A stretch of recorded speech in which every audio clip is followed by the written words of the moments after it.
Hey, it's Joe. I've always said Mia and I are like two pieces of the same puzzle. We fit together in a way that seemed effortless, natural. It's the kind of love people envy but rarely understand. We met at a fundraiser 8 years ago, both of us there for work, but neither of us thinking about anything more than the night ahead. That night turned into something neither of us could have predicted. 14 months later, we were married. It felt like everything fell into place too quickly to be anything but perfect. Our life together wasn't just built on love, though. It was built on routine, comfort, a shared vision. Mia worked part-time as a yoga instructor, something she loved, and I was a successful architect at a prestigious firm. Money wasn't an issue. Neither was time, not at first. We had 3 kids, twins, 6 years old, and our youngest, 3. Life was busy, chaotic at times, but it was ours. We had this beautiful colonial house in the suburbs, the kind people ooh and ah over when they visit. We'd throw barbecues on weekends, keep the lawn pristine, and post our family vacations on social media like a picture-perfect highlight reel. And people bought into it. Our friends, our family, they all said the same thing: we had it all. Mia liked to say we were like two pieces of the same puzzle, as if we were always meant to be together, as if we were the completion of something greater. At first, I agreed. She was my partner in everything. We took turns with the kids, shared household duties, supported each other's dreams. There was no mine or yours, only ours. Every night, we carved out time for ourselves, date nights, a rare but cherished ritual. We didn't let the grind of daily life break us apart. We made it work. Our social life was busy too. Other young families with kids the same age as ours lived nearby. We'd get together for dinners, birthday parties, and picnics in the park. Our lives overlapped in ways that felt connected, comfortably intertwined. I didn't question it. Neither did Mia. We had something most people could only dream about, something we worked hard to maintain. I thought we had it figured out. The house was the centerpiece of it all.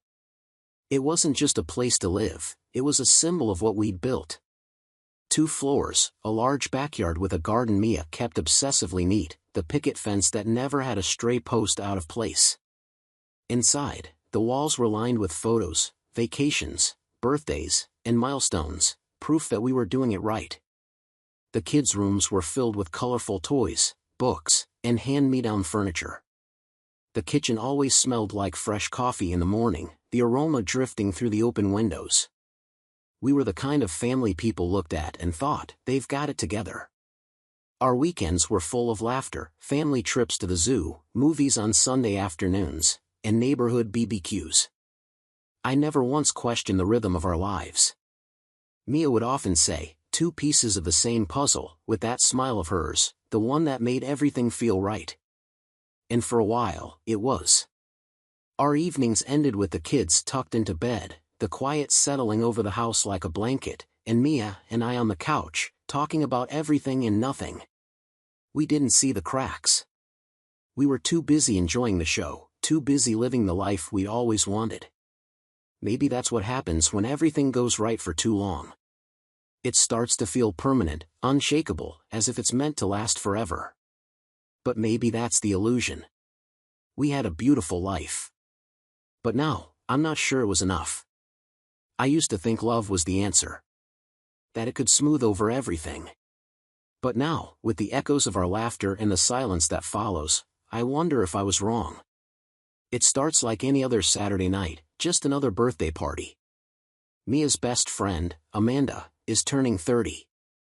She's hosting it at a swanky wine bar downtown, one of those places where the glasses are thin, the wine list is endless, and the mood is always sophisticated.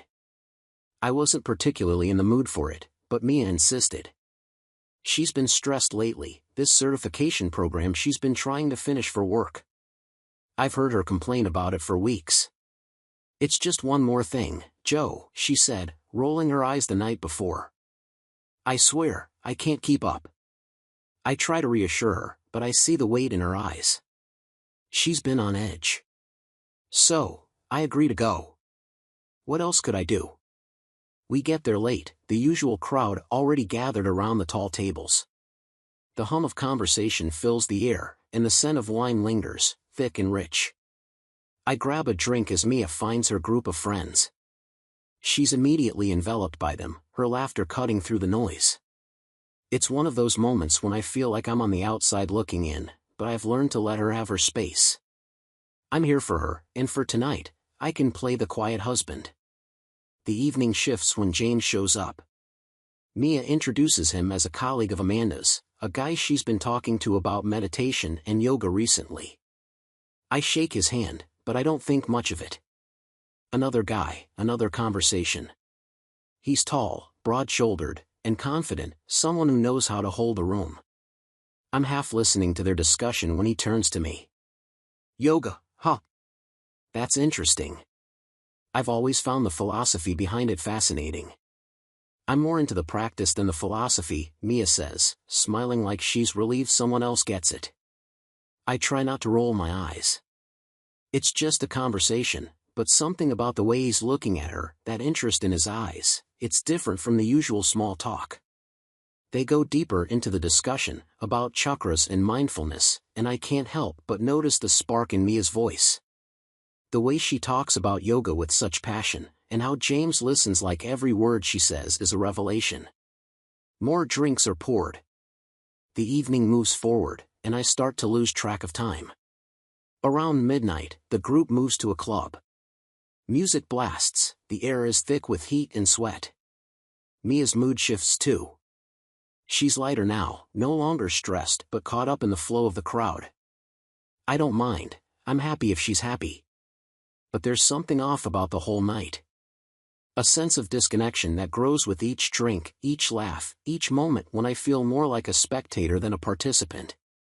At some point, I lose track of her. I glance around, trying to spot her in the dim lights, but the crowd is too dense. I'm about to go looking when I feel someone's hand on my arm. It's James, his eyes bright, almost too bright. Your wife is amazing, man. I think she's really something special. You ever told her that? I force a smile. Yeah, every day. But something about the way he says it, the way he looks at me, it feels wrong. I don't know why, but it does. By the time we leave the club, I'm tired. I've had enough of the night, but Mia's got a different energy now. She's laughing with Amanda, her face flushed.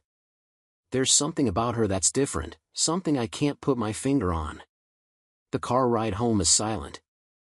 Mia rests her head on the window, her eyes closed, as if she's already forgotten about the evening. I try to talk, ask how she's feeling, but she doesn't respond. It's like she's somewhere else. When we get home, she stumbles inside, and I follow, trying to keep the weight of the night from pulling me under. The house is quiet, the kids asleep in their rooms. Mia sways, but it's like she's caught in a fog. I help her to the couch. Are you okay? I ask, but she doesn't answer. She's not fully drunk, but she's not herself either. I sit beside her, trying to piece together what happened tonight, but my mind's a mess. Everything feels off. The evening went from celebration to something else, something I can't even begin to name. It's not until the next morning that I understand the depth of the shift. I wake up to an empty side of the bed. My stomach churns when I realize Mia's not in the house. A text on my phone confirms it. Joe, I need some time. I messed up. The weight of her words hits me hard. It's the kind of message that cuts through everything, the perfect life, the facade, the pieces of the puzzle that no longer fit. I grab my keys, throw on my coat, and step outside. The cold air bites, but it doesn't matter. Nothing matters right now. Only one thing is clear, the perfect life I thought we had is gone. And I don't know if I can fix it. The next morning. I can still taste the alcohol, a bitter reminder of everything that happened last night. The house is quiet, too quiet. The kids are still asleep, and Mia is at the kitchen table, her hands resting on the surface like she's trying to hold herself together. I close the door behind me, and the sound seems to echo in the silence. She doesn't look up. Doesn't move. I can feel the weight of it all, but I don't know how to start. Joe, she says, her voice small, barely above a whisper. I need to say something. I stand in the doorway, not sure if I want to hear it. But I don't walk away. I can't. What is it? I ask, and the words sound too sharp, like I'm already angry, like I've already made my decision. She looks at me then, eyes red, like she hasn't slept. Her face is swollen, like she's been crying for hours, even though I know it hasn't been that long. I messed up, she says, her voice trembling. I slept with someone else. It was a mistake, Joe. A huge mistake. Please listen. I don't hear her anymore. The words hit me hard, like a slap. I stand there, frozen, but it's not disbelief. It's just numbness. I can't seem to process it. I can't seem to feel anything except the emptiness in the pit of my stomach. You slept with someone else? The words come out of my mouth before I can stop them, sharp and cold. She nods, her hands curling into fists. I didn't plan for it to happen. It wasn't supposed to. Who? I ask, though I already know the answer. Part of me doesn't want to hear it, doesn't want the name to come out of her mouth. But she says it anyway.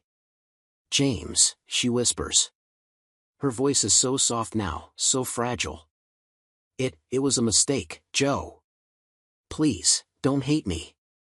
Please. I want to scream. I want to shout and demand why she would do this, why she'd throw everything away like it meant nothing. But I don't. Instead, I turn my back to her, step away. I don't trust myself not to explode. I hear her move behind me. She's standing now, her voice shaking as she reaches for me, her fingers brushing against my arm. But I can't let her touch me. Not now. Joe, please, she says, her voice breaking. I'm so sorry. I don't say anything. I can't. I don't know how to fix this. And I'm not sure I want to. There's a long silence between us. I hear the clock ticking in the other room, but it feels like time is standing still. The walls seem to close in around me, and I want to run. I want to get in my car and drive, keep driving until the world stops spinning. But I don't. I turn back to her, and when I speak, my voice is barely above a whisper. I need time. I can't do this right now. She's standing there, her face pale, her eyes wide, like she's waiting for me to say something else, like I'm supposed to fix it. But I can't. I'm not sure I ever will. Even after a week, I've been living in a fog, the days blurring into one another. Mia and I barely speak outside of the necessary things. I don't know if we're trying to pretend the other doesn't exist, or if we're just too damn tired to fight. Either way, something has shifted. The house feels different, empty, even when it's full.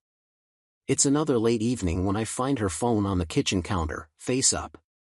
The screen flashes a message, "Can't wait to see you again. Let's plan something soon." My heart stops. The message isn't from James, but from a woman at work, someone I've never heard of. Her name flashes on the screen, but it doesn't matter. What matters is that I don't recognize the feeling stirring inside me. It's not anger. It's not hurt. It's disgust. Like something sour stuck to the roof of my mouth. I stare at the screen for a long time, my fingers itching to call her, to confront her. But I don't. I can't. Instead, I lock the phone and set it down, my pulse racing. When Mia walks into the room minutes later, I don't look up. She's talking about the kids, asking if I need anything from the store, but it all sounds so far away. Mia, I say, my voice raw, catching her off guard. Yeah? She pauses, looking at me. Her face is tired, but her eyes, there's something different in them, like she's waiting for me to explode. I saw the message. She stiffens, and for a moment, neither of us moves. The silence wraps around us, thick and uncomfortable. Who is she? I ask, keeping my voice low, steady. But I can feel the anger clawing its way up from somewhere deep. She doesn't answer right away. She's already shaking her head, like she knows what's coming. "It's nothing," she says, her voice too quick. "Just someone I met at the yoga studio." "It doesn't mean anything." "Doesn't mean anything?" My voice breaks then, and I can't stop it. "You're still reaching out to other people. You're still doing this." I haven't done anything. I'm not doing anything behind your back, Joe. I swear to God." I cut her off before she can finish. "That's not the point, Mia. The point is, you don't get it anymore. You broke something, and I can't keep pretending it's okay." Mia's eyes widen. She steps back, as if I've physically pushed her. "What are you saying?" "I'm saying we're done pretending," I snap. "I'm done pretending I'm fine with this. Done pretending we're fine. I'm done." I want to say more, but the words feel like they've been drained from me, leaving nothing behind but this tight, suffocating feeling in my chest. She opens her mouth to respond, but then, instead of words, tears start to fall. I can't stand it. I can't stand watching her cry and still not knowing how to fix this. She takes a deep breath, and I think she's going to speak, but she doesn't. Her silence fills the room, louder than anything. "I need space," I say, forcing the words out. "I need to think. We need time apart. You need time." Mia nods, slowly, like she's processing what I've said. The weight of it sinks in. And I wonder if this is the moment we both knew was coming, the moment where we finally stop pretending. "I'm sorry," she whispers. "I am sorry. But I can't undo it." I don't answer. Instead, I walk past her, heading toward the stairs, my body moving on autopilot. I don't look back. The next day, Mia and I avoid each other as much as possible over the next 24 hours. There's no dramatic confrontation, no shouting match. Just silence. The kids play in the living room while we both retreat to our separate corners of the house. I try to bury myself in work, but it's useless. The message is still in my head, along with everything else that's happened since that damn night. That night. The one that ruined everything. I keep replaying it in my head, the way she looked at me after. The way she seemed so lost. Like she didn't recognize herself, like she was a stranger in her own skin. I keep asking myself the same question, what now? But I don't have an answer. It's been 2 weeks and I wake up to the sound of the kids laughing downstairs, the bright morning light filtering through the blinds. The house feels quieter now. Less crowded. I haven't heard Mia's voice in a while, except for the occasional exchange with the kids. She's been taking the kids out more, keeping them busy. I can't blame her. It's easier that way, for both of us. I don't know what happened to all the anger. It's not gone, but it's more like a dull ache now, there, but manageable. There are moments when I catch myself thinking about her, about us, about what we used to be. But I don't dwell on it. Not anymore. I grab a coffee and sit at the kitchen table, staring out the window. I've been thinking about the divorce a lot lately. How it's coming, no matter how many times Mia asks me if we can fix it. I can't pretend I can fix something that's shattered so deeply. She walks into the kitchen, looking at me for a second too long. I don't know what to say. So, I don't say anything at all. "How are you doing?" she asks softly, like she's afraid to break the silence. "Fine," I reply.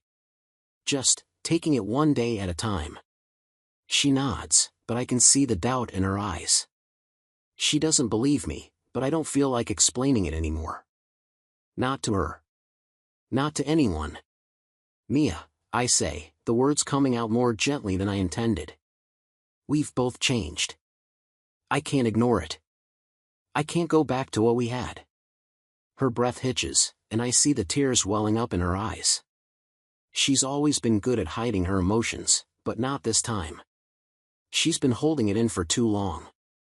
"I don't want to lose you, Joe," she says, her voice cracking. I push my chair back and stand up, walking over to her. I don't know what I'm supposed to do with this, her pain, her pleading. I just Don't know. I want to say something comforting, but I can't. Not when I'm not sure if I even believe the words. We're already lost, Mia, I say, my voice breaking a little. We're too far gone. She wipes at her face, trying to compose herself. I can see her trying to fight the hurt, but it's clear this is it. This is the moment where we both accept that the marriage is over, even if we haven't signed the papers yet. We'll figure out the kids, I continue, quieter now. We'll make it work for them. She nods, her gaze dropping to the floor. We've been circling this for weeks. We both know what needs to be done. Neither of us wants to say it out loud. I hope one day, I start, my voice rough, we can at least be friends. Not for us, but for them. The kids deserve that. Mia looks up, her face softening. There's a long pause before she says, I hope so, too. I watch her for a moment longer, then turn away. I know this is the hardest part, accepting that things won't go back to the way they were, and there's no fixing it. The path ahead is unclear, but at least it's forward. The sound of the kids' laughter fills the house again, a reminder that life moves on. We both have to move forward, even if the pieces don't fit the way they used to.